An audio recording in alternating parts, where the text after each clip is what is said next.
Hi, you're listening to Scribble Talk, a podcast for bid and proposal professionals. My name is Bhaskar Sundaram, and with my co-host, Ashley Case. We will be sitting down with our industry veterans to share their stories, discuss their career, and learn how to make an impact in the industry.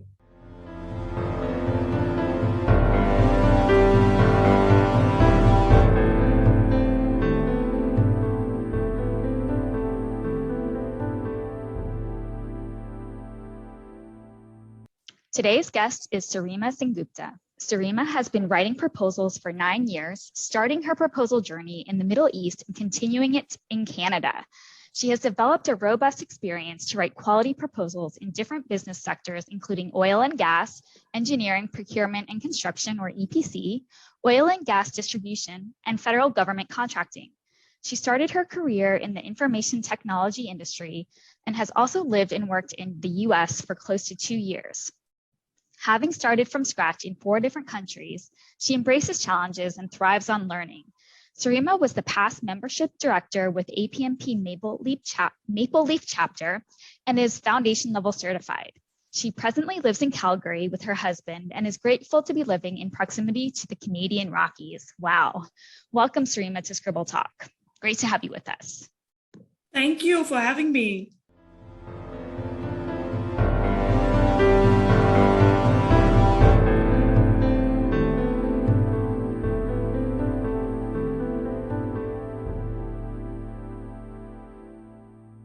So Sirima, if you've listened to our podcast before, you know that we love to start in the beginning. So we're curious, where were you born? Where did you grow up and where did you go to school? So I was born and raised in Jamshedpur, a city in the eastern side of India.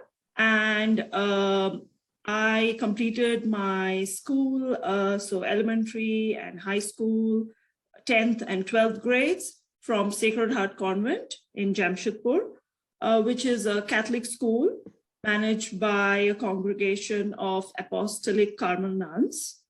And that's it. That's my life in Jamshedpur mostly. Oh, wow.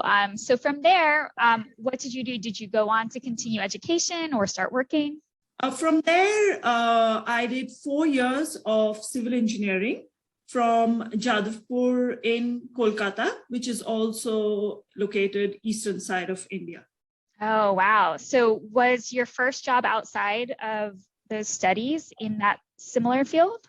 Actually, it was. I started my first job in the IT services industry, the information technology services industry. And so what happened was that the placements that we got were slow in civil engineering, and the IT industry were recruiting engineers, and I opted for it. And I started my job in Mumbai as a software engineer in Patni Computer Systems. Oh, wow. And then from there, tell us a little bit about your career timeline. So I have more than 20 years of experience now.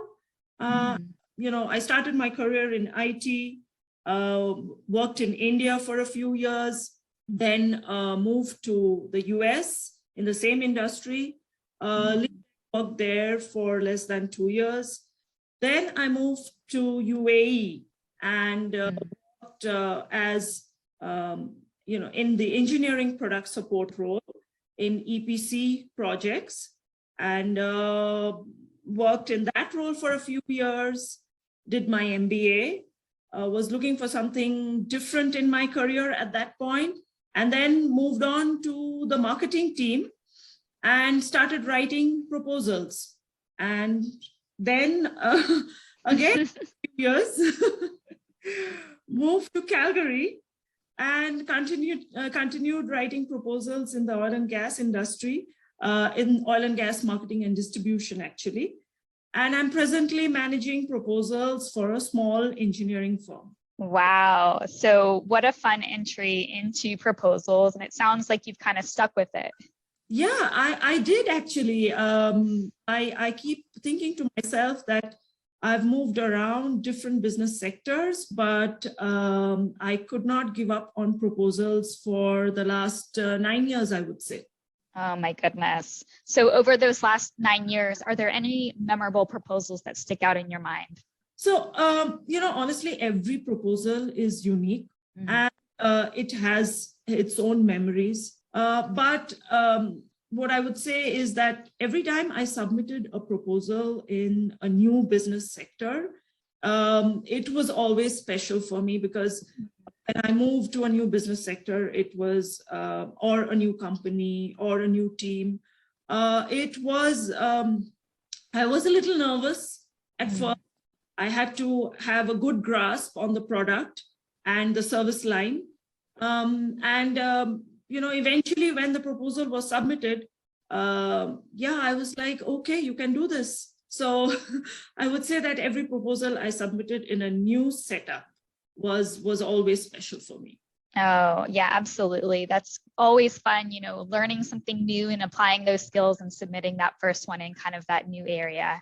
Always exciting. It's one of the things that I, enjoy most about this profession, is that there's always something new and it's always changing. Sure, I get that. So tell us a little bit about, differences in the different areas that you've had experience working in. So, from India to the UAE to Canada to the US, I'm sure there's similarities, but also some differences as well. Yeah, I like that question, because a short answer to that question is the question itself. So what I would say is, when I started working outside India, because working in India was my comfort zone, that is where my family is, where I've grown up in. So I did observe a lot of differences. So when I started working in US, I think I was looking at a lot at the differences. But as I moved from one country to another, I think I started looking more at the similarities, and that was important. So, US and Canada are similar environments to work in. Middle East is a little different. Middle East and India are, again, similar to work in. So when it comes to proposals, I would say proposals is the functional area that I've worked in these different countries. And what I saw was there is a lot of difference in the way the proposals are managed in the geographical regions. One thing to point out is, like, in the Middle East, although the business sectors are different, but still in the two geographical regions. But there's one thing that I've observed: graphics. There is not so much focus on graphics in the proposals that I submitted in the Middle East. Having said that, I would also add that the oil and gas and engineering areas that I worked in mostly, there is not so much focus on graphics. This is just one area I would like to point on. There are many other differences. So yeah, there are differences in the work environment. But like I said, it's always easier if you focus on the similarities, because it's just life. It makes your life more easier. That's it. Yeah, absolutely. It's, the way we can adjust to those different environments, for sure.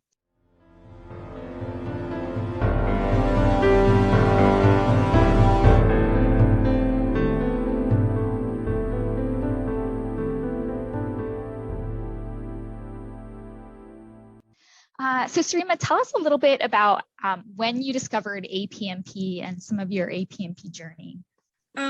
So I joined APMP in 2016. And what happened was I was attending an event, probably a resume workshop. I just moved to Canada, and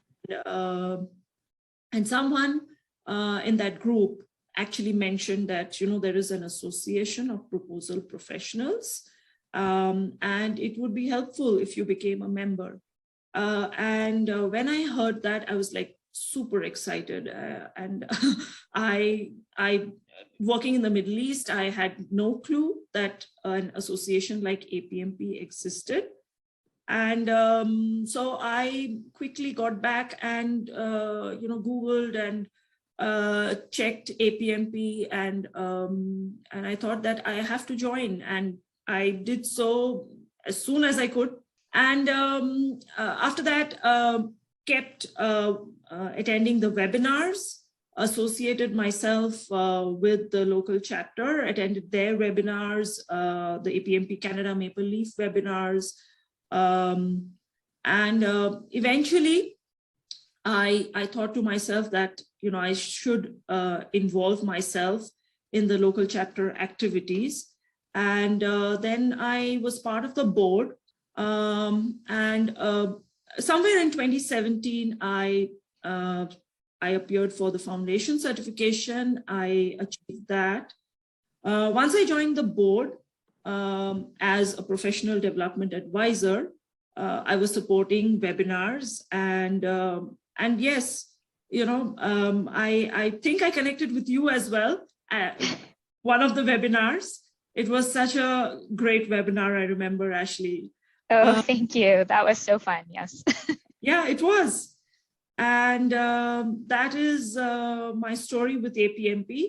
My chapter, and the story continues, thankfully. Yes, that's amazing. APMP is so great, and I'm so glad that you were able to stumble upon it at that resume workshop and have given back on the board as well. All right, Sirima. So the question we've all been waiting for, can you tell us 3 things that not many people know about you? Okay, that's interesting. So I would say the first thing is that most people don't know about me is that I love my tea, my black tea with cream. And I can say that I used to be a tea-holic, and I'm getting rid of it slowly and steadily, not completely, but don't want to continue to be a tea-holic. Like I used to drink probably 4 or 5 cups.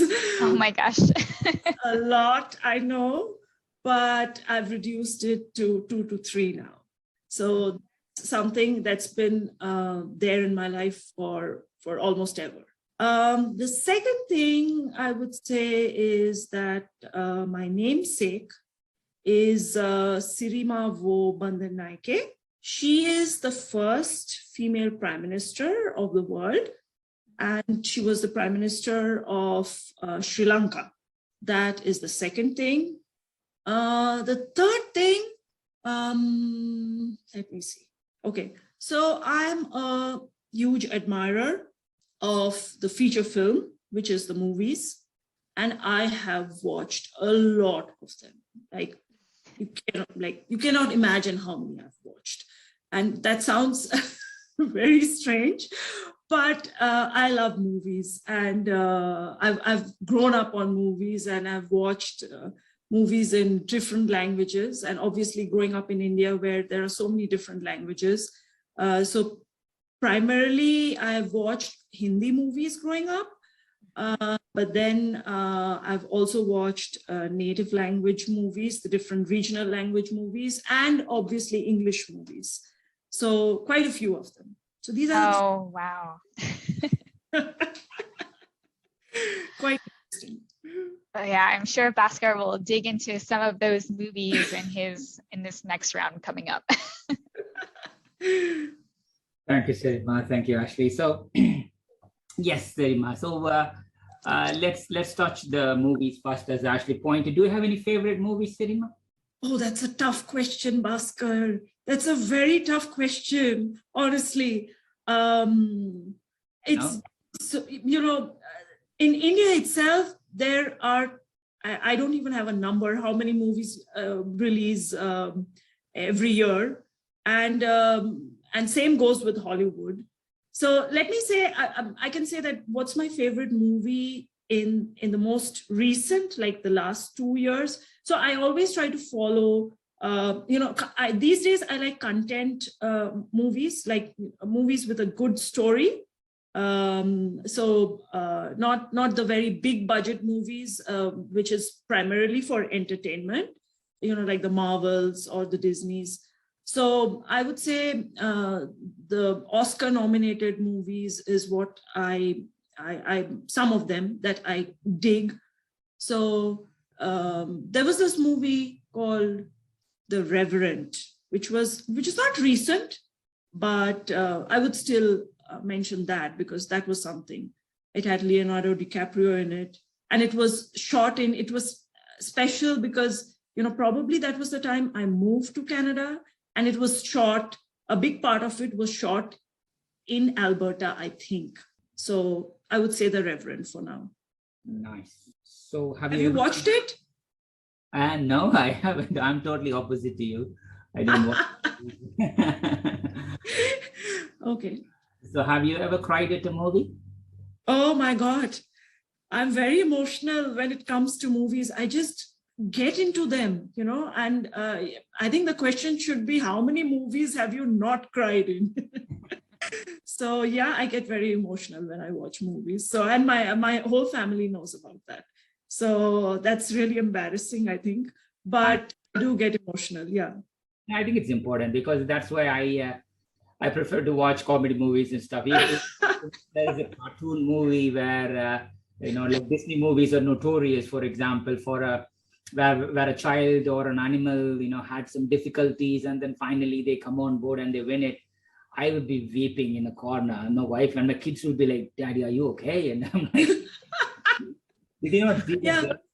So, the animation movies these days are so emotional. So, you have to do your research well when you pick a movie if you don't want to cry in front of people. So.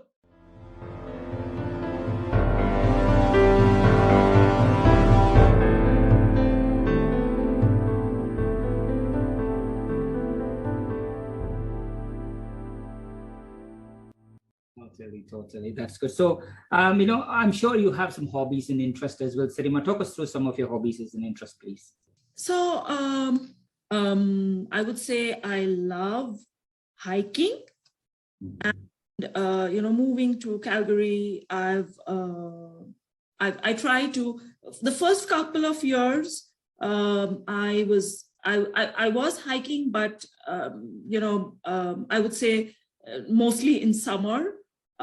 In winter, I'm still not hiking as much in winter, but I try to, my husband and we both try to find good spots to hike in and around Calgary. And I love traveling and I love music.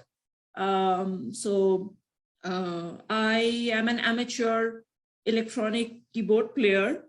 And I got back to it once I moved to Canada. I love doing that, whenever I can. It happened during the pandemic. I bought the keyboard player and returned to the instrument, I would say, after a gap of, I don't know, maybe 20 years or more. Totally. That's good. I mean, like listening to music, watching movies, trekking around. Looks like that's a well-balanced thing, music. That's it. Nice.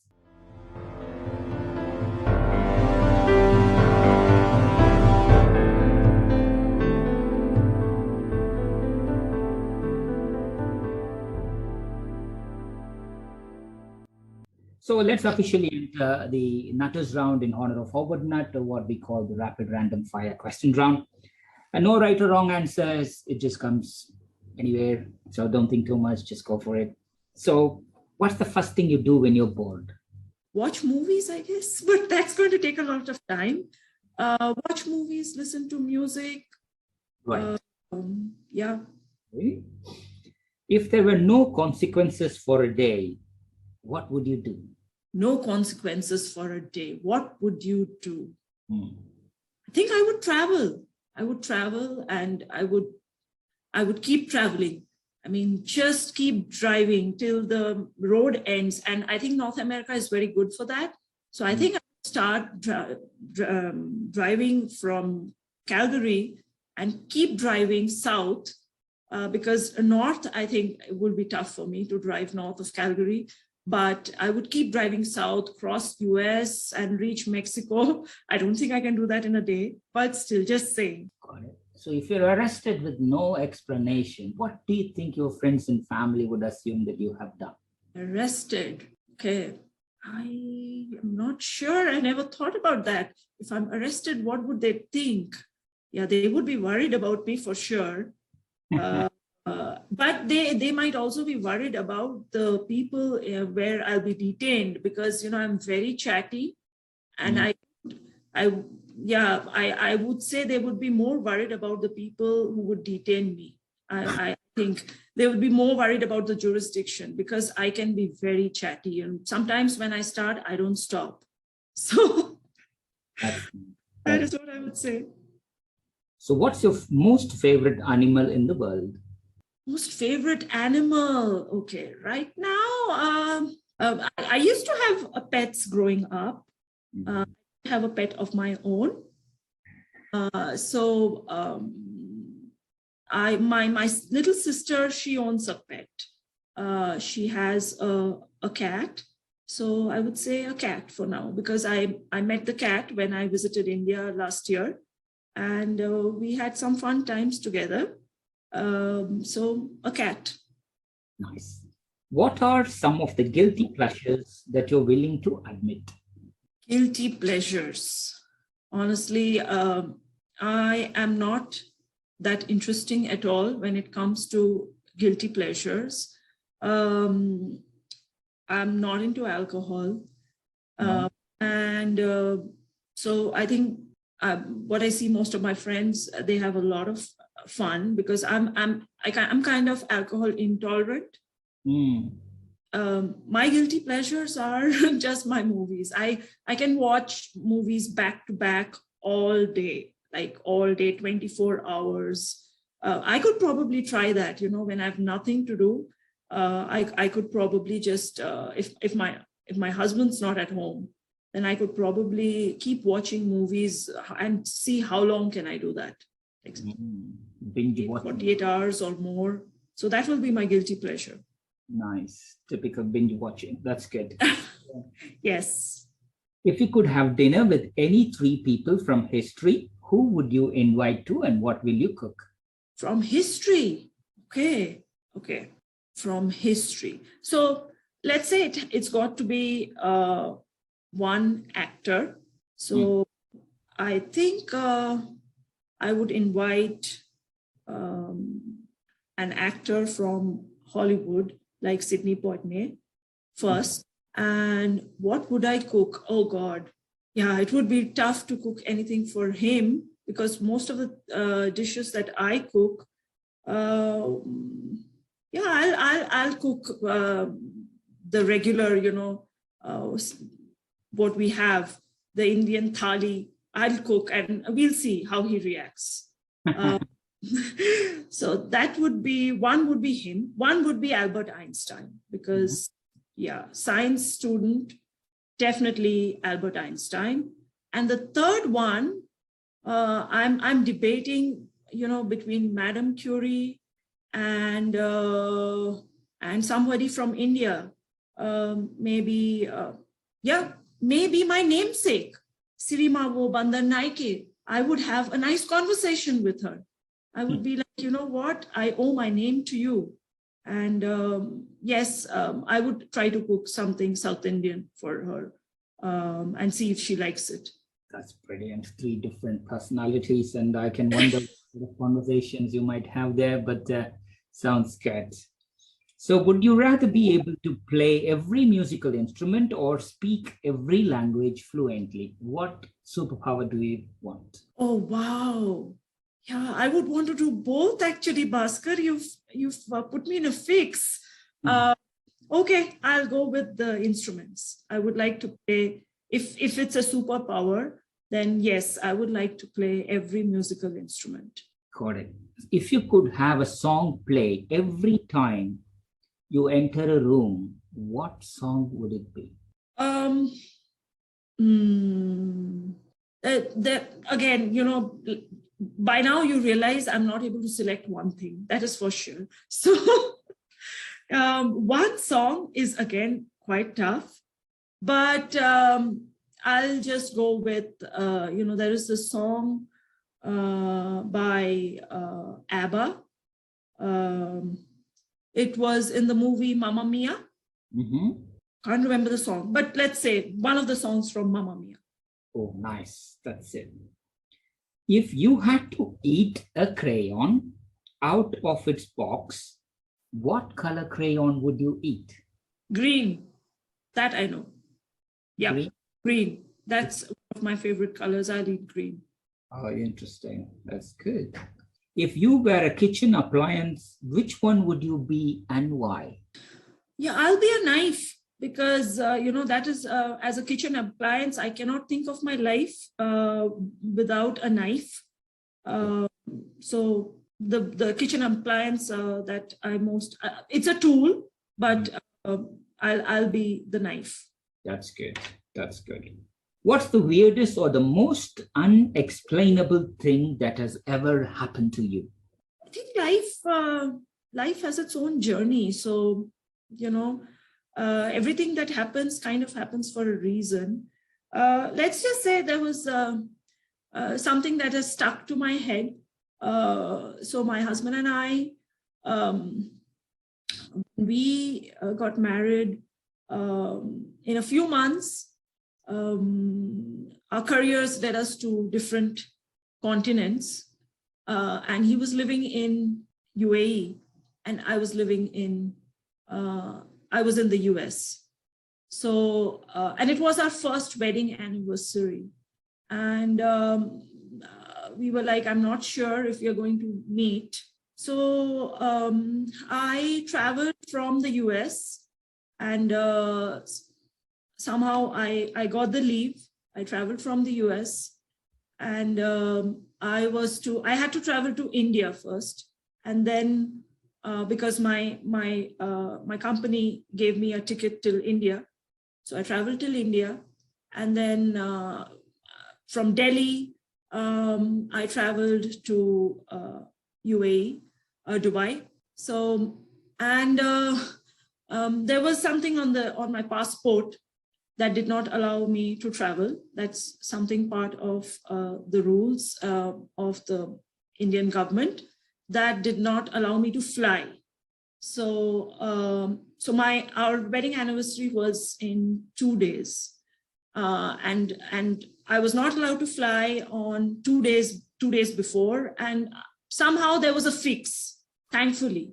So I was told at the airport, you go to the Delhi passport office and you get this fixed, and this will be a temporary fix, and you will be able to travel. So my husband and I, those were the days when there were no smartphones, early 2000s, I would say somewhere around 2005. There were no smartphones. There used to be a mobile, and we were not very happy. We were newly married. So anyways, I got that fixed, and next night again, I was at the airport and I was not sure if I would be able to travel. And I was, and we were together on our first wedding anniversary, which was a huge thing. And this was something that is always stuck to my mind. So whenever we've spent quite some time away. So whenever we are away, it's not the most comfortable thing for me. It always gets back to me that we spend this time away, and it's tough. So yeah, that's a long story. I'm sorry. No, that's good. That's good. Thanks for sharing.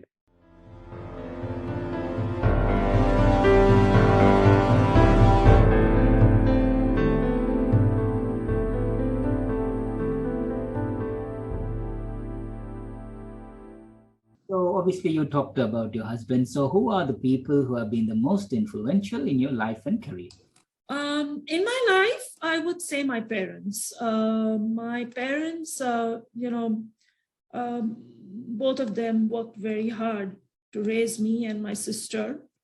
And I would say that both my parents, growing up, they had a little bit of financial instability in their lives.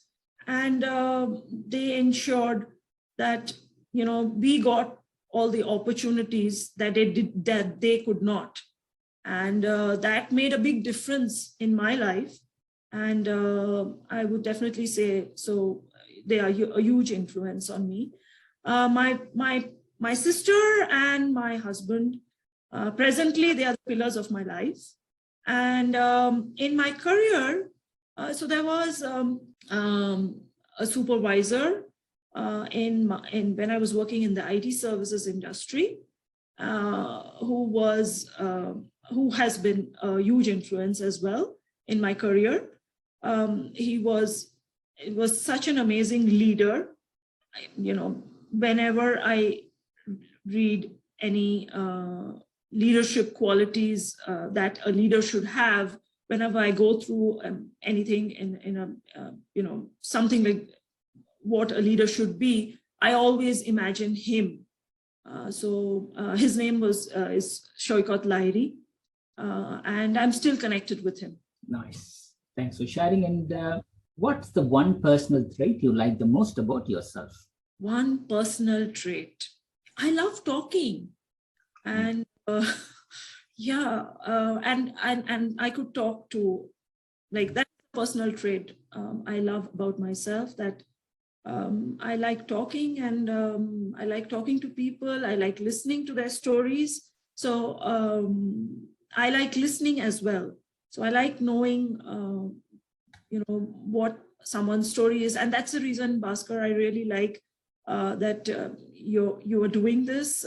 You're recording the stories of proposal professionals, and listening to these stories, it motivates you, inspires you. Thank you to both of you for doing this. Thank you, Sirima. That's really kind of you. Sirima, who is the kindest person you know? It's just tough to name again, one person. I would say, I've been raised in a multi-generational family. I've lived with my grandmother, my uncles, my aunt, my cousin, my little sister. So they have been, their support throughout my life has been huge, along with my parents.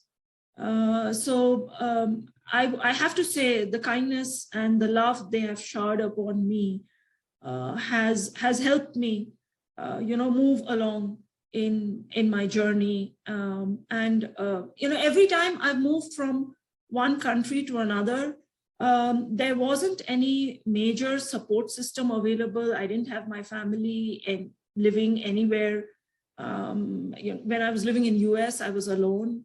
In UAE and in Canada, it's just me and my husband. So it's the kindness of a few people, a few very good friends who've supported, encouraged, even your co-workers. So I would say all of them have mattered in my life, and I'm grateful for their kindness. That's nice.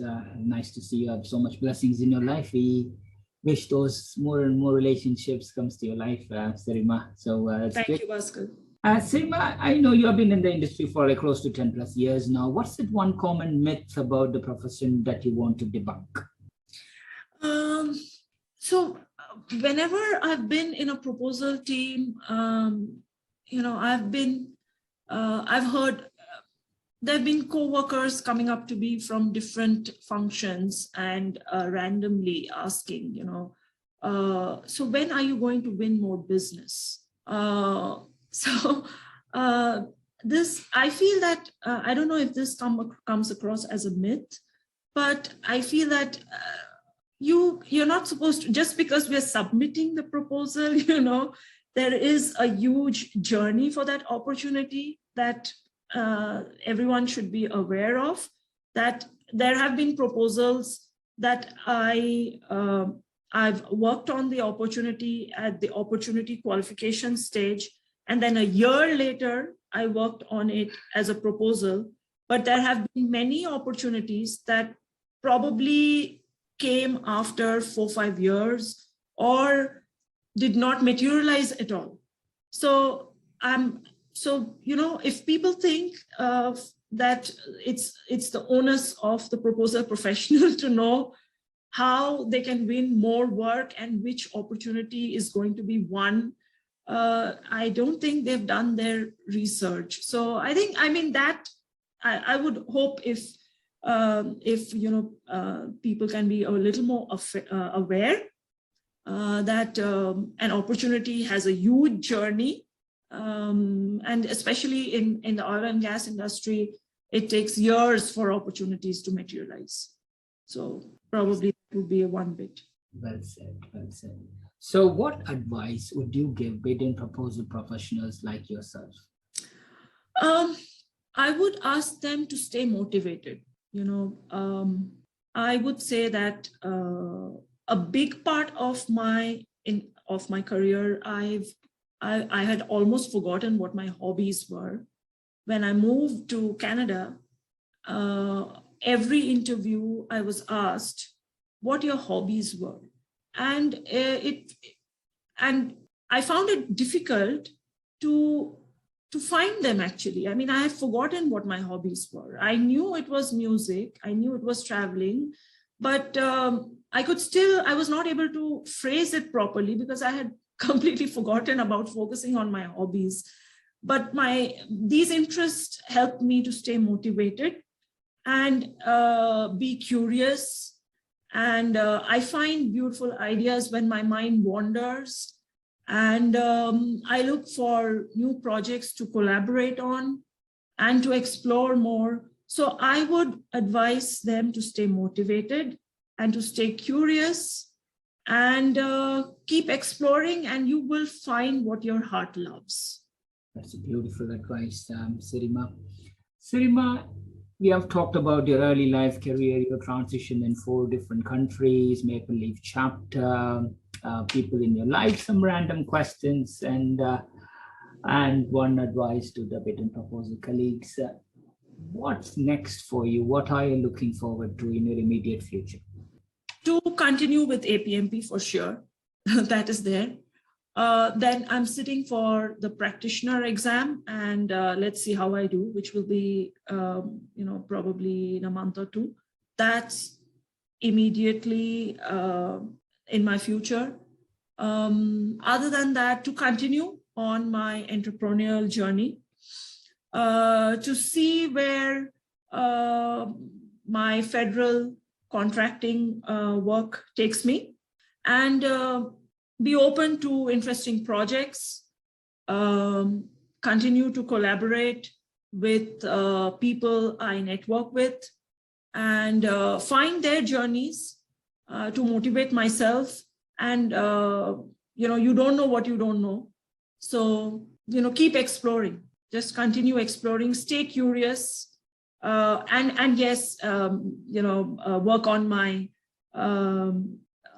my electronic keyboard, get better, and spend a good amount of time, plan well, so I can spend a good amount of time on my hobbies. This definitely sounds like a very structured, immediate action plans there. So is there any part of your life or career, or is there anything else you would like to say in the last minute or 2 before we close the episode, Sirima?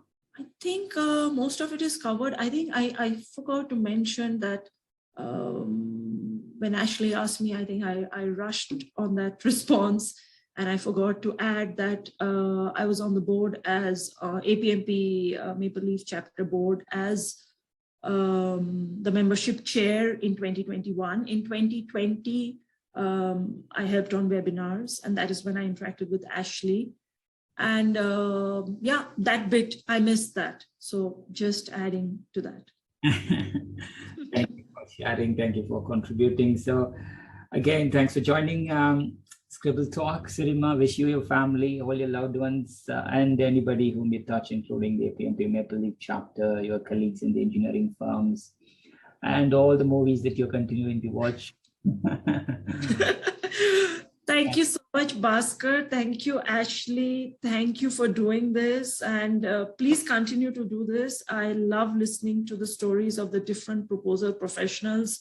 And I hope I can listen to as many pods that you have dropped in and the different stories that you have uploaded of the APMP members. Perfect. Thank you, Sirima. You take good care.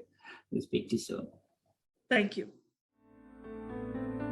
To our listeners, thank you so much for tuning in. Please visit batchuscribble.com/podcast to listen to this episode and check out any of our other previously recorded episodes.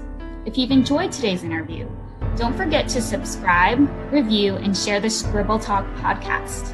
We hope you'll check out our next episode where we interview another industry expert and special guest. Until then, it's Ashley Kays, Bhaskar Sundram, signing off.